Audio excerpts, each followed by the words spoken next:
Tá criando. Aí, pode começar. Aqui embaixo? Já pode começar, já tá gravando. Não, aí você parou. Você parou. Aí, pode continuar, pode falar que tá gravando. Good afternoon. This is our first time in the use of the system, and this is October 22nd.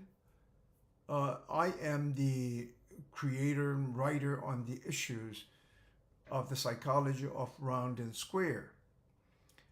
A little bit of my background: before the psychology of round and square started just about 5 years ago, over a period of 45 years, in 1974 and 75, doing my college years and getting my master's degree and teaching at the University of Wisconsin at Platteville, where a system named 3Cs were developed. It is a counseling system and methodology. Directly, indirectly, I have already incorporated the current format of the psychology of round and square. At that particular time and point, continuing on the lineage of passing on from the earliest part of psychology, the Freudian psychoanalysis, and the Freudian psychosexual dynamics, and others. Along the way, what I'm discussing a little bit is in the format I created called the 3Cs, involving the two cultural spheres. I name it the communication dynamics. This is the interaction between me and my student and my counselee, and then the communication analytica is basically do a little bit of the analysis in practice, how the way we communicate, and then how he or she communicating with her family, or just family members or friends in a social circle. What was interesting in what I have developed by moving the Freudian three ego states of ego, Greek word ego, I, and then the non-Freudian ID, the instinctive, animalistic hunger, sexual drive, and a lot of that had to do with the Freudian psychology. But on the third ego state, which is called the superego, which is the cultural side of the ego. If you look at all these elements I have just described, and you look at them into the round sphere, these are all the many cultural spheres, as I will be showing more with the graphics in the use of my first development, communication dynamics, communication analytica in the middle. That cultural sphere is the cultural sphere we're defining at that time in the academia, in the college ambience. And perhaps the additional background to give to this audience, how these elements were developed, is because my background is in what I call, I'm a cross-cultural person, a cross-cultural product. I was born in Shanghai in 1948. And since my family left from Shanghai to the city of Macau, the Portuguese colony next to Hong Kong, where I grew up from 1952 to 62. And this is a very interesting period where we have to adapt with our linguistic dialects.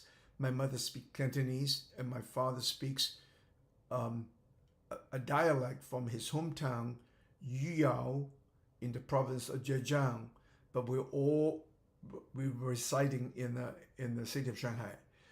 And Yuyao and Zhejiang will be eventually having a greater relations when I'm talking about the Consciencology, highlighting one of the Chinese scholar and academics in the 14th century in the dynasty of Ming, which is Wang Yang Ming. But let me go through the cultural dimension when we're moving from China, Shanghai after the war in 1948 to Hong Kong, Macau. But the 10 years of my living in Macau was was most interesting because there was no government schooling. So most of the schools were private. In that particular time in point, in the post-Civil War China, in Hong Kong, Macau, the colonialists basically had not the desire or grasp that they need to form and shaping educational systems. But from the side of the Macau, where my mother's wisdom and also advised by her mother-in-law, my paternal grandmother from Shanghai, asking my mother to put the children, the four of us, I have two older sisters and a brother year older than me, then we all get to the Roman Catholic schools. The only school system were available were have separating by genders. So we became baptized in 1956, I trust, but this can be verified. And my name became Paul. Peter is my brother, so I'm the youngest of four. So I gained the name Paul. And this is interesting because this name Paul eventually have a lot of connections, including my cross-cultural gathering, because now I have another role model from a Christian tradition, from a Catholic tradition, where the Apostle Paul from Tarsus in then present-day Turkey, in Asia Minor, and also another quadrilingual, be that of Hebrew, Aramaic, Greek, Latin, and that is how the Christianity I kind of got moving into from the Middle East, from the Judea, from the area of the Arabic-speaking Aramaic into the Greeks, and then from the Greek and the Greco-Roman linkage. That is part of the cross-cultural development from a Roman Catholic history perspective. So with my Cantonese, Shanghai, and very easy to handle now Mandarin, I had 3 to 4 Chinese dialects. And that had, when we got to Macau, it was added with the English from the school, and then with the Roman Catholic school of the Salesians or Salesianos in Portuguese, what mostly known by its founder, John Bosco or Giovanni Bosco from Torino, Italy. And this particular schooling had opened up much of my learning. And again, by the tonal language early on, adapting from Shanghai to my home in Macau, the multiple dialects and the multiple sub-language that my mother and her sisters, my 2 aunts who joined us in the same household, they shared their own personal dialects when they needed, and so were my sisters. Both are very fluent in Shanghai whenever they want to have a private chit chat on their own. So this kind of exposure had brought us along the way where we have further acquired English in school. But much more is my interest and my in-depth interest with the exposure to the Latin and Greek. We have to learn Latin in order to serve Mass. And the Greek, which is come in the form of in the Gregorian chant in the Roman Catholic High Masses. Let me point this out as an educator. In many of the sayings, the Chinese, very much of oral language that we talk about, the known for the Confucius studies is in Cantonese, Sei Shu Mging, the 4 books and the 5 scriptures. But in actuality, in that particular structure, there was actually 6 scriptures. The last scripture is the use of sound or music, which have not been able to passing on from 2,000 years ago or 2,300 years ago. Confucius, Lao Tzu, Tao, also Buddha, all happened in that time and periods about 500 BC. But in the Roman Catholicism form, the singing Gregorian had extended not just the music, but the Latin language. Even with some of the private masses, people want to go back to a kind of even if there's a nostalgia or just a classical practice of the singing Gregorian chant in Latin. So I want to highlight this aspect of the Greco-Roman transition from the Judea, Aramaic, Arabic, Middle East, that Gregorian chant had actually expanded the Latin Romance language. And by singing Latin out loud, your dictions and your learning and language have become much more articulated or advanced for those who are practicing in the Latin Romance language. The language and the multicultural aspect from this learning of Latin and Greek, when we left Macau in 1962, after a 45 days voyage, leaving Hong Kong, passing through Singapore, Penang with a stop in Penang, and then going through the Strait of Malacca into the ocean, the Indian Ocean, and then reaching out eventually on the eastern part of Africa. We landed in the first city in the island or country called Mauritius, and then we bypassing Madagascar visually, and then we landed first into Mozambique, and the city was just a gorgeous city. I was 14, but I recognized the cleanliness and the meticulousness in the restaurant service of the town called Lourenço Marques, and today it's called Maputo.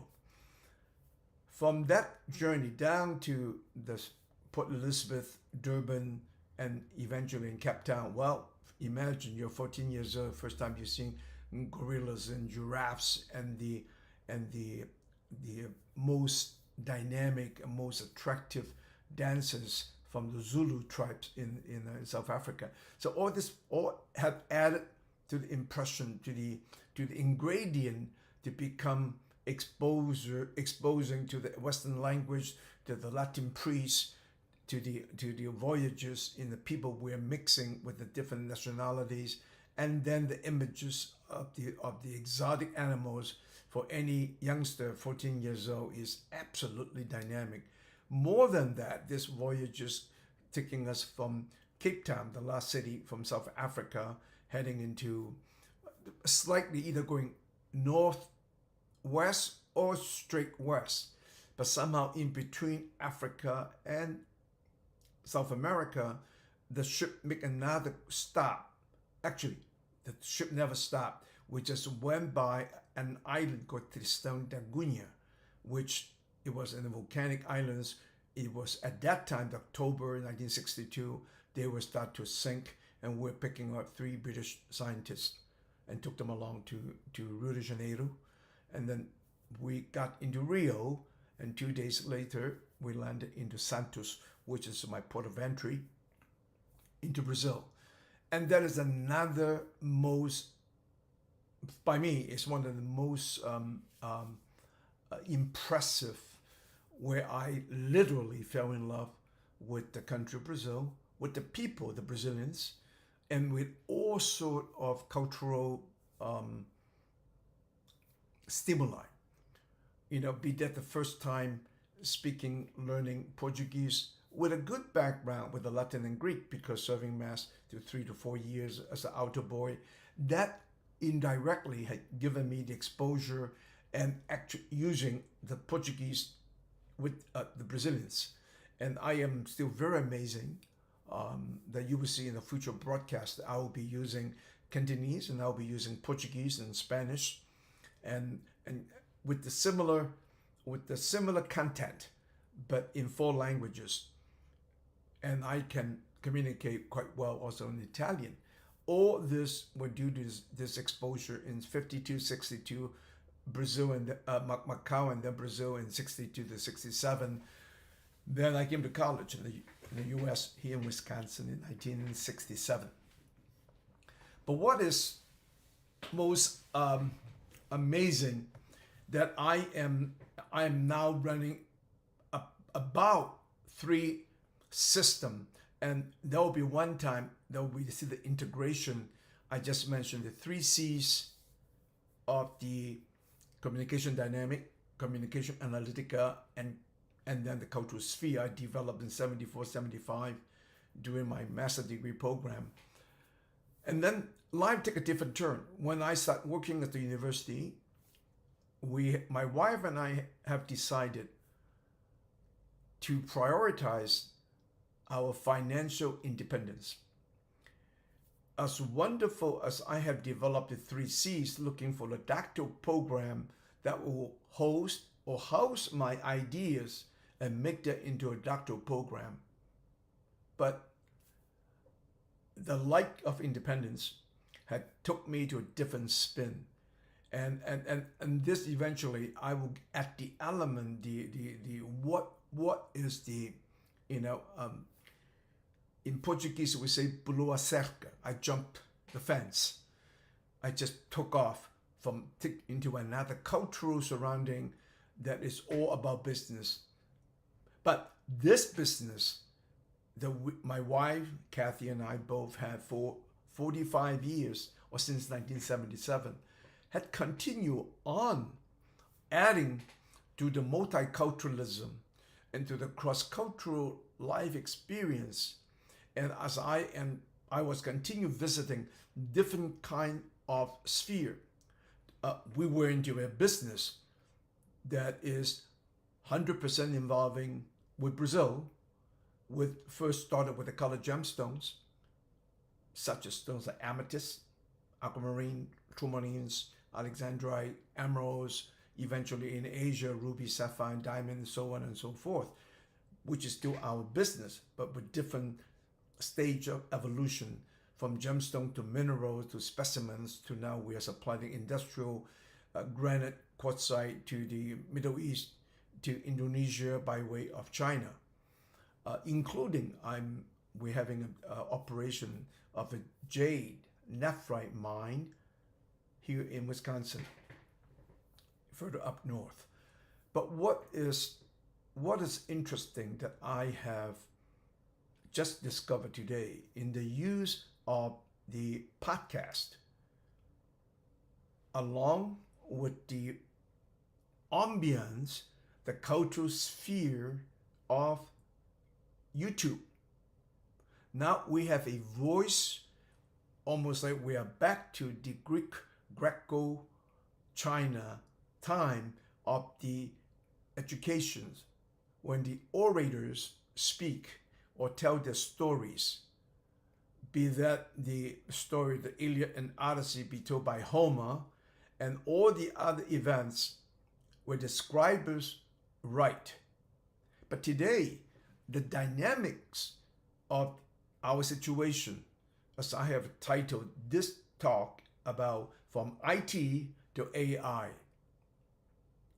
Our business started in 1991 when we started in 1977, but 1991 with the arrival of the internet and the software programs by Microsoft, take it spreadsheets to words. The spreadsheets is become the baby of all data, at least for us.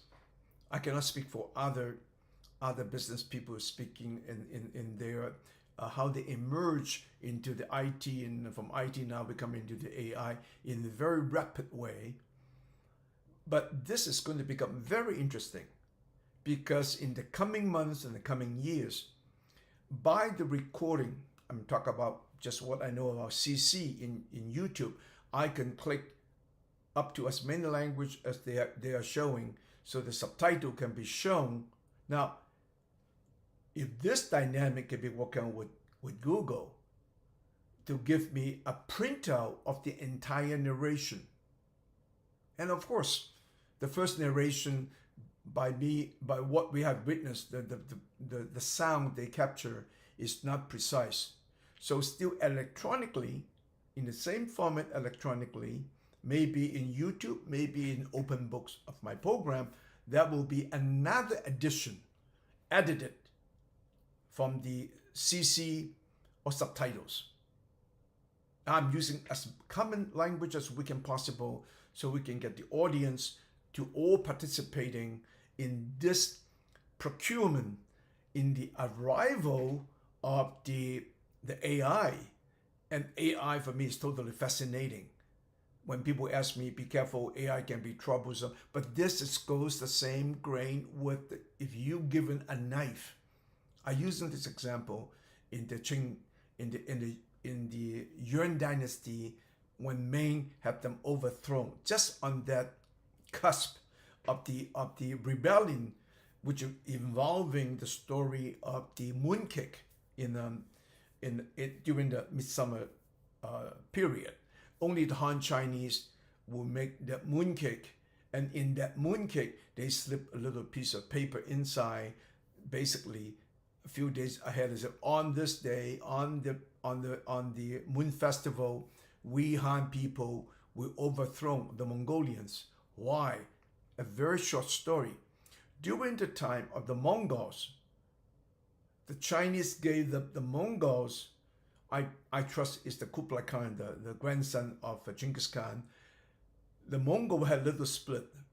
They all attracted to the Chinese recording written system, where you have a court report, you have a system of your ruling in that entire continent, China as well as in their conquest by Genghis Khan to the west. What attracted the Mongols is that, like all other, there's actually even the Tang dynasty, and in between, many of the northern nomads with their fighting ability and so on and so forth, they have taken huge part of China. Even the Tang dynasty, they were not all Han.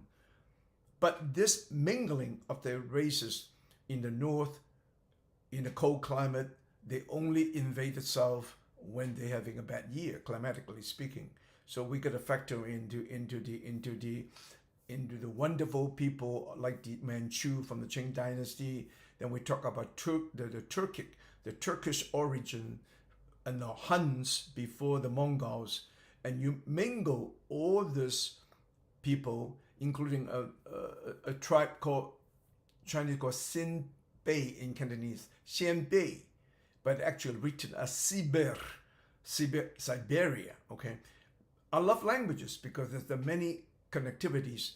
So what I'm trying to indicating to the public here is that the main rulers had risen to overthrow the Mongols, and the unification of the particular event of the mooncake with the slip with the message, the revolt would take place in the Moon Festival.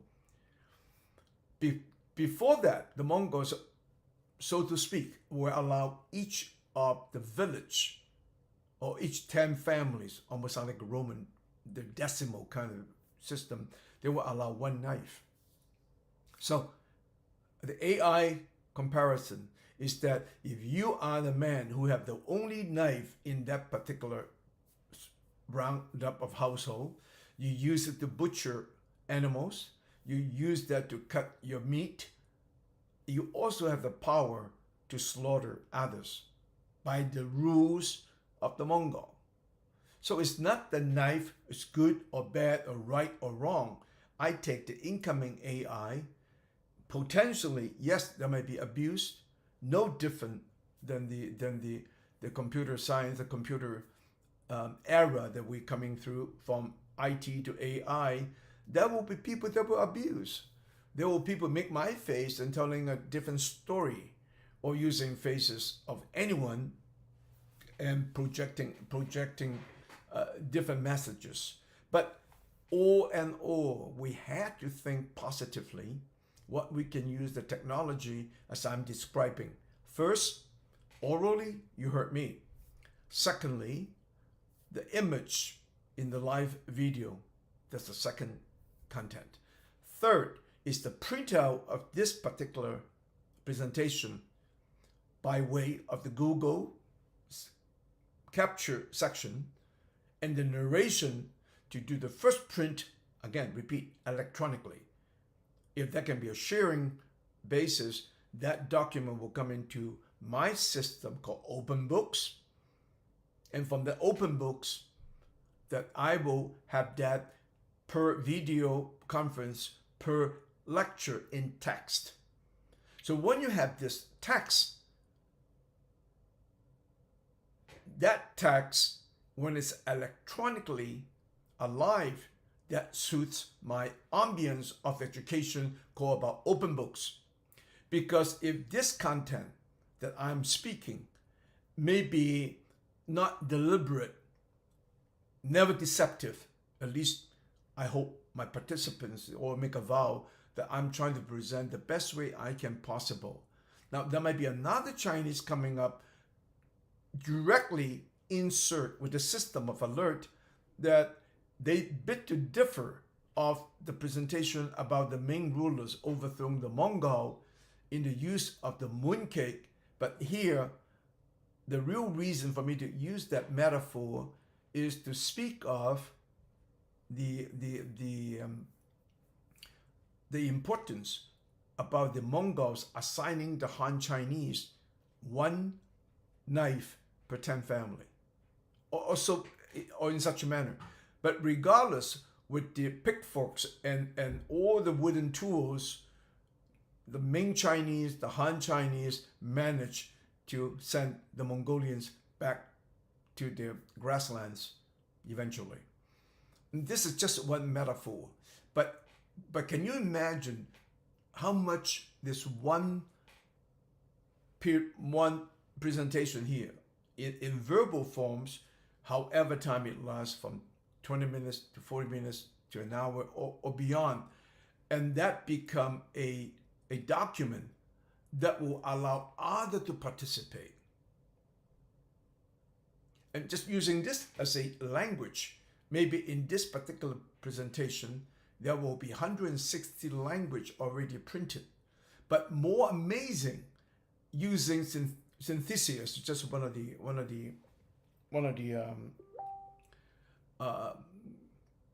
I am just calling it synthesis, one of the many projects on hand that can be done just by moving my speech.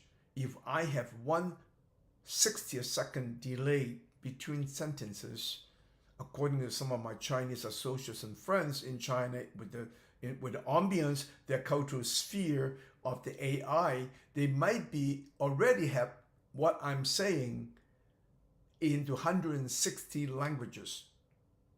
What this really is showing, the technology, is basically eliminating the dominance of a lingua franca. The lingua franca, like Latin, like English, are the language of the dominator, the conquerors, coming from the day of the colonialism and the power exerting by the dominant government. So this is going to be a new era of the total change, and the adaptation will be fantastic. We're not just adapting, making these changes in a normal speed with the quantum tabulation. I'm trying to using all the languages, not in the language of elites. We have to bring our languages into a very simple, basic manner that everybody can understand. So another technology, when I am speaking at this level to the open educational format, another group can have the entire conversation condensed, reduced it to make it into a language that is suitable for each and every grade. Let's start with the 5th grade, 6th graders, to high school, to college. All this technologically is absolutely viable by the sound adaptation of the sound. When I'm maybe speaking Romanian, when I'm speaking Russian, your lip in Portuguese called the vocal movement, the mouth movement can be totally changed by technology. So if people say, well, I enjoy Paul Yih, his speech, but I'd rather have somebody more soothing. This is almost like the consumerism, the preference. They want a blonde hair, blue eye speaker, and they want a moreno in a Brazilian way of speak. This will be interesting. If that particular sound of the voice, who is the best speaker? Some people talking about Obama as one of the most eloquent speech and speaker with the sound and tone and voice. So be it. Put Obama into this. We're no longer have any impediment about learning. What is important about learning is that when we can reduce our ignorance, the obstacle to know, when we have better understanding, we can basically having a more harmonious world with our engagement. When you reduce the linguistic barrier, this is going to be the first time in our human history that we no longer have to follow the language of the conquerors. Yes, the Anglo-American, and since the time of the, let me call it the Battle of the Waterloo, or the invention of the steam engine, when the armed firing power had mowed over the entire China, the Six Nations invading opium, called it opium holocaust, opium diaspora, or whatever. But what is interesting is that we can be transmitting our work, genuine educational work, but still you will have to put up to the testing and the verification process by your entire audience. And so what happened, that's why I have also developed OPENBOOKS. Nothing against Facebook. He started with the system, maybe chasing girl, dating in Harvard or Yale. I am starting the open book where everybody can participate. You learn from that point of ignorance. Maybe in the entire text now in English, and the Chinese will come in, what do you mean in this particular word when we're using it? Let's say using my multilingual background to speak of some of the language were very cruel. Some of the language in the past were very racist by today's standard. I'll give a couple examples. We talk about decimation. Decimation comes from number 10. In the day of the Roman Empire, when they drafting, just make it simple, when they're drafting the people they have conquered, be that the Germanics, the Franco, the English Isles, when they draft the people into their own military forces, it's like a mercenary, okay? They take, but more, put simpler this way, when they punishing their soldiers into using the decimal point, that 1 of 10 would remove for execution if the unit had committed mistakes or committed anything against the Roman rules. So decimation, eventually using is to hurt, to harm, to clean up people. It's still using in such a way that can be pretty cruel. Another word that continue on into our linguistic side, Latin in this manner is very similar to the Italian. The Italian talk about destra, the right. Sinistra is to the left.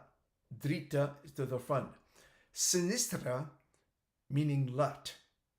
In the medieval times, or during the time of the Inquisition, many lefties, left-hand users, were considered devil's child. So what happened to them? They were literally executed, killed. But today, even from this word of sinistra become the word sinister, as still having that connotation, the negative sentiment about this guy, what something is sinister is not quite right.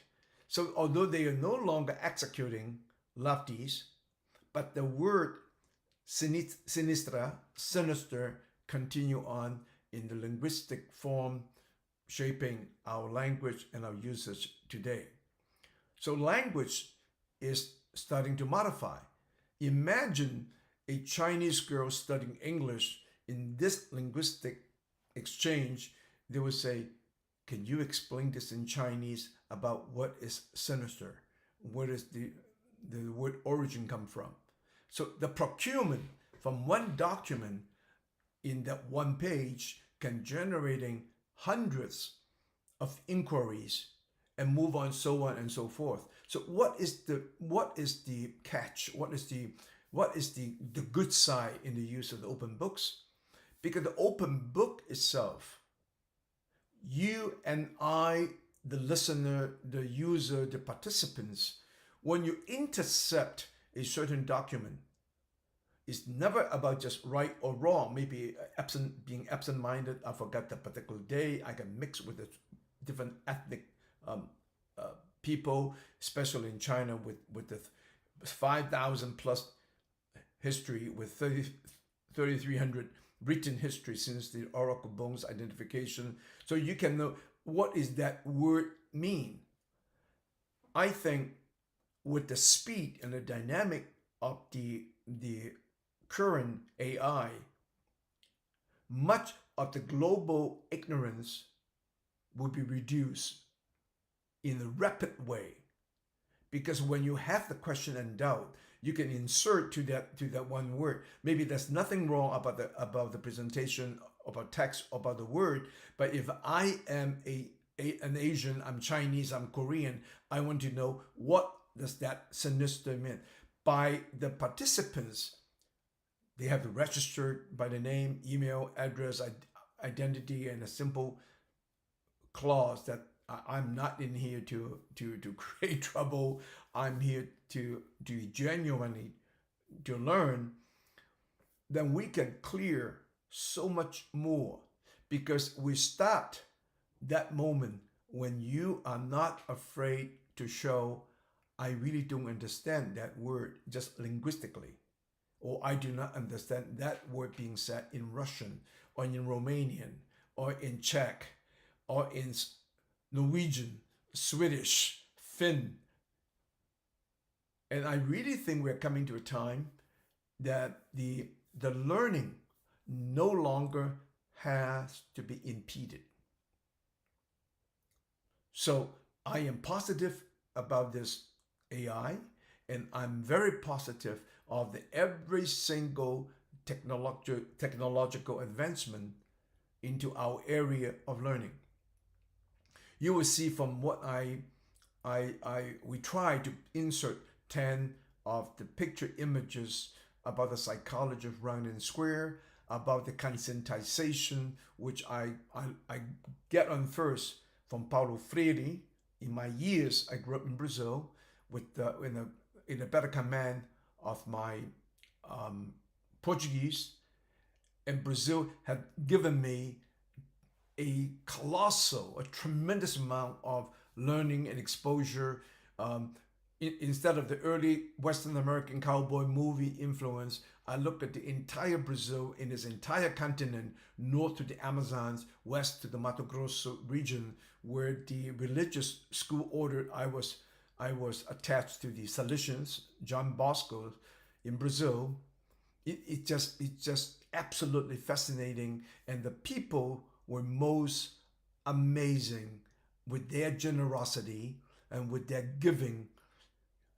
And one other thing I learned from day one when I landed in Brazil in 62 and 63 in that period is one word that Brazilians having a cultural sphere of their own, but yet they never expressed it. We talking to one and another, extending our calor humano. C-A-L-O-R means calorie, heat. humano is human. So, not to be afraid to say it, after all these years, after 60 years engaged with Brazil, I just call it amor humano, or love, the human affection, the human caring one and another. That's part of my exposure in Brazil, and my 45-year business continue engaged with most part of Brazil. Of course, this business now has taken me into Asia, into Europe, Africa, and at present to the Middle East and more. But in the first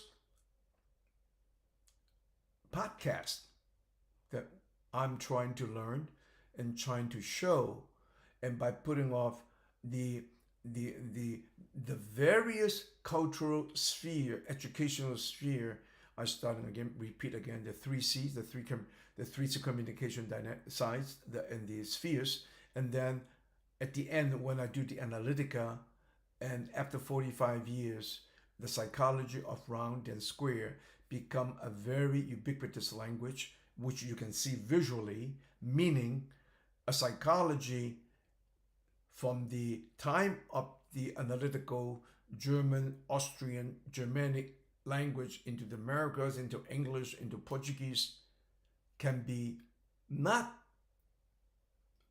obliterated, can be using only the psychology and round the square, which subconsciously I think I have that inhabited in me by the Chinese side, very subconsciously. And yet for people who are learning psychology round and square with problem solving, and that problem solving in itself will allow the people, the participant of psychology of round and square, to continue on. They can take their pick from the American psychology, educational psychology, Rolome.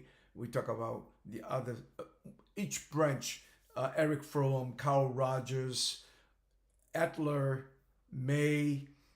We talking about Gustavo Jung, and back to Sigmund Freud. They all have valid input, because in the evolution of psychology and the evolution of learning, we have discovered new paths.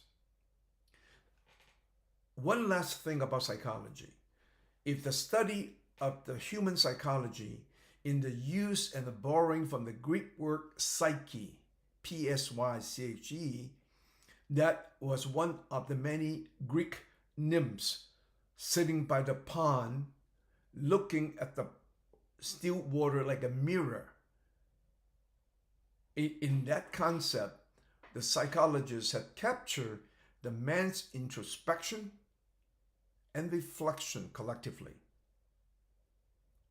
However, if you look at the psychology in the area of analysis, expanded by Sigmund Freud from Austria, and moving forward into the U.S. in New York, California, and the psychoanalyst practitioners continued. There were many. Okay, if the word psychology dared to make something into the future, not reflection, introspection, they're all good, but analyzing the past fixations, what Freud had said, the real psychology can be changing into thinkology, to think. What about the psychology into the future? The birth of psychology is needed, because you're talking about in that particular sphere, very much linked into the sexual id of Sigmund Freud, and the anxiety level of the time and period of the Victorian era, and the many fear they have installed into the European psyche, because what the religious people thinking of the other being libertine. Who can be more libertine of the Catholic popes, especially when you talk about Borgia, the Borja of Spanish origin, the one who divided up the Spanish territory in America and the Portuguese in Africa and East. But I think in all this development, as for young people and for younger scholars involving in psychology, we start to see that sphere of anxiety, and predominantly involving women when they don't have the other extra activity as the man did. So psychology, if we dare to think about future, yes, think about thinkology, which I have created myself just for the fun of it, just to show the translation in languages, because people have to think. And this thinkology relating to my another procurement in the pedagogy of conscience, inspired by Paulo Freire Brazil.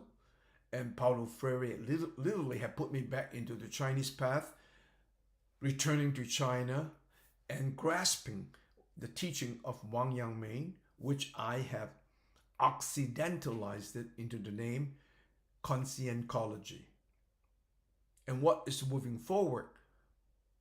I'm speaking of a future shared civilization that can be called consciencological civilization, which cannot be blown away, taken, destroyed like Mesopotamia, like what the Roman did to the Egyptian in the Nile Valley. China was lucky because our two river system of the Yangtze River in the south and Yellow River in the north, and totally blockaded by the ocean in the east, and the Gobi Desert in the northwest, and the mountains, the Himalayas from the south and the northeast. The nomads were always coming across to the Greek walls to fight the Chinese. They don't come to fight. It's because every time there was a bad climatic change, they have no food. No less than the Vikings dying to invade England, looking for land so they can afford to have a more constancy of food supply and survival. So history, we can all look into all our history and geography with different sets of eyes, with a sharing of ideas. Education should be open.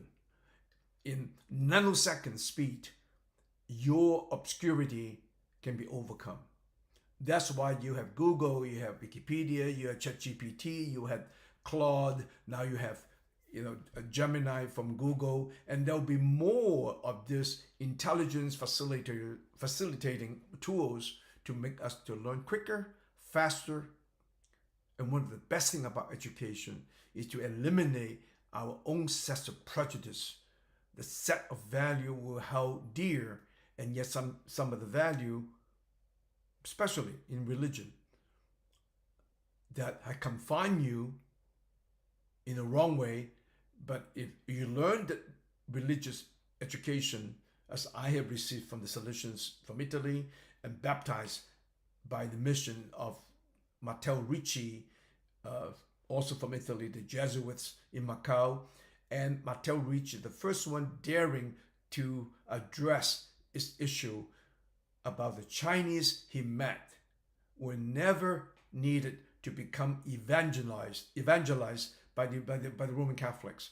And on that note, lucky he was a little bit post the Inquisition time of Europe, but he was accused by his fellow Franciscans and Dominicans in saying that Matteo Ricci, such a great scholar, and his work with the imperial court in the Ming era, it was totally fascinating what he had contributed to the map making, and above and beyond. I'm still in that research. Will be working with the Matteo Ricci Centers, Italy, in Beijing, and to just to make this point clear, that how audacious he was stating that the people in this country, in this land, do not have to be evangelized. So let's bring out all these questions out. If somebody can say, Paul, I get the answer to you. I'm looking for that particular time and book the recording when he was making their speech, supposedly in somewhere near Guangdong, in the town called Xiuxing, Xiuhing or Shaoxing, in the area. But this is all the learning do not have to be wait and stop. And that's why young people don't need to be daydreaming. When people talk about M. Paulo and Mark Twain's Tom Sawyer, I was imagining, Jesus, Tom Sawyer was lucky. He had only M. Paulo. In my days growing up in Macau, I have my mother, I have my 2 aunts, I have my older maid. They were all screaming and yelling at the same time. So that's why you daydream, because when you look at, you think of one image of the wonderful story told by Mark Twain. I love the man, I love his thinking, but when you are reading the book, when you are trying to learn something from that book, you start to take off, you daydream, you dream about what I had experienced in a similar situation, just like painting the fence, enticing your friends to help you with your assignment so you can get away quicker. Life is wonderful. The arrival of the AI can be put into good use and to reduce ignorance. And reducing ignorance is reducing our prejudicial view on things. And I thank you all for this experimental tryout of this podcast.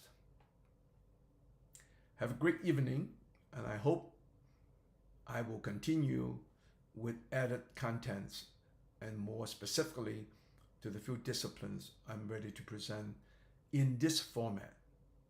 Thank you.